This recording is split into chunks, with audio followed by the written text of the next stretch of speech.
யாருக்கு ஓட்டு? இல்ல ஐயா ஸ்டாலினுக்கா எடப்பாடிக்கா? வெக்கம் இல்லாம பேசிட்டுக்கிறீங்க.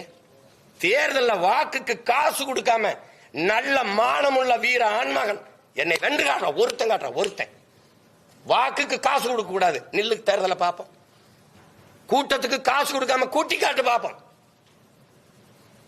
மகளிர் மாநாடு போடுற வட இந்திய பெண்களை கூட்டி வந்து சிப்காட்ல வேலை செஞ்சு ஜீன்ஸ் பண்ணிட்டு காட்டு டீ ஷர்ட்டும் போட்டுக்கிட்டு சோப்பு டீ ஷர்ட் போட்டு 500 அவள்கிட்ட போய் பத்திரிகைக்கு போய் இதர்மேக சாத் மேகன் வச்சு போயிட்டு இருக்கான்.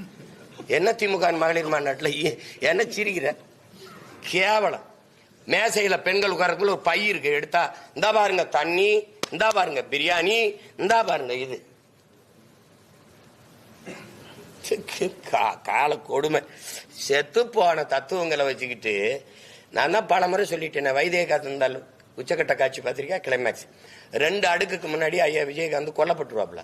ஆனால் அவர் குத்துயிருங்குற இருக்கும்போது அக்கா ரேவதியை கூப்பிட்டு இந்த வாரம் அந்த அவங்களை கூப்பிட்டு வந்து தப்பிச்சு ஓட விடு, என்னை இந்த ஊர் எல்லையில் ஐயனார் கோயிலில் வந்து இந்த அருவாலோட அப்படி நிறுத்திருந்தாப்புல.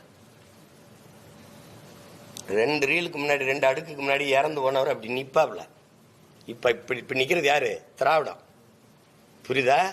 அப்புறம் கிட்ட ராதா ரவியனை வந்து இப்படி வெள்ளிக்கிழமை ராமசாமின்னு வந்து நிப்பாப்புல. நின்ன உடனே டேன்னு அப்படி போகும்போது காத்தடிக்கும் போது அப்படி செத்து அப்படியே விழுவாப்புல. அவர் நின்ன உடனே பாயந்துகிட்டு இருப்பான். இப்படி நீங்க எல்லாம் பாயந்துகிட்டு இருக்கிறீங்க இந்த அருவான்னு. அது செத்து ரொம்ப நாளாச்சு. இப்ப கால் ஒரு நாள் விழும்பாரு, சத்துன்னு விழும். அட அப்படிம்பா நீ. அந்த நிலைமை இப்ப வரப்போகுது.